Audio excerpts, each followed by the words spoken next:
తిరుమల బాలాజీ నగర్ నందు ఎన్టీఆర్ భరోసా పింఛన్ల పంపిణీ కార్యక్రమం జరిగింది.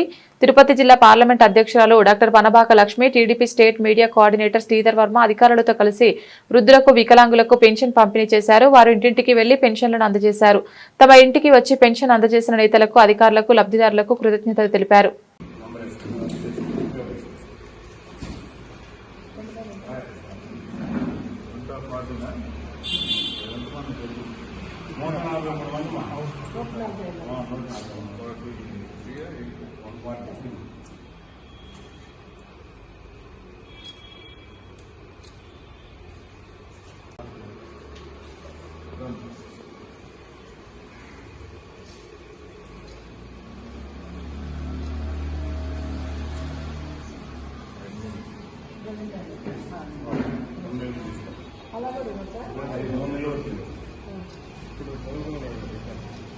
అంతకుముందు